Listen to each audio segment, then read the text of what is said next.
Mean राशि भाई भाई मैंने 25/12/26/27 14/9/2025 रु 27/10/2025 पर्यंत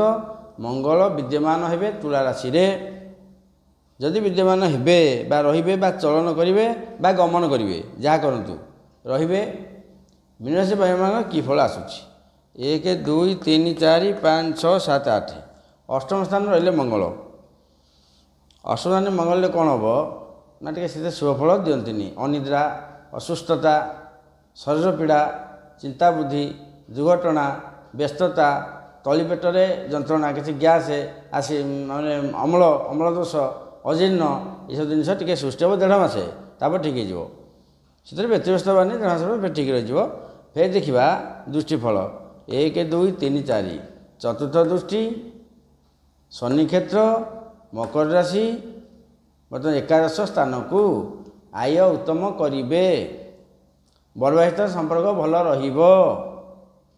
नूतन जान बा भारी जान क्रय करंतु किछि असुविधा नहीं। एका स्थान बहुत शुभ स्थान मंगल उच्च स्थान निश्चय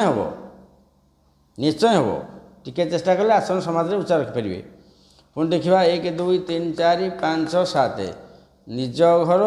मेष राशि द्वितीय स्थान को मंगल सप्तम दृष्टि धन घरे पशुची मुख समस्या दूर होउची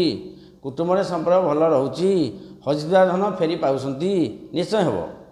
एत उल्लंघन टिके नहीं। अष्टम दृष्टि तृतीय स्थान शुक्र क्षेत्र वृष राशि को सान भाई सहित संपर्क भल रोची बड़ भाई सहित भल रोची रहिबो जो 1.5 मास जिते सब रहा सान जिन संपर्क भल रही कि नूतन कौन कर्म गोटे चाकरी बाकरी भल मत कि करार अच्छी करूँ विदेश यात्रा कले भी चलो किसी असुविधा नहीं। तथापि जेहेतु मंगल अष्टम रे गोचर फल दशा नुह कि बर्तमान ये नुह गोचर फल स्थितफल नुह रे कौन करेंगे ना इति मंगल रे बृहस्पति देखिले राहु दृष्टि भी रहा ये जो रहा तीनोटी जे प्रतिकार कौन करेंगे ना आमर है अरुआ चाउल 1 किलो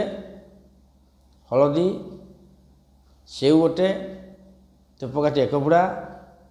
ये सब गोटे देवालय मंदिर दान करूँ कि अक्षम लोक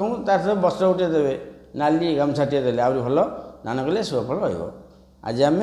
मंगल चरण विषय शेष कले परवर्त देखिए अलग विषय।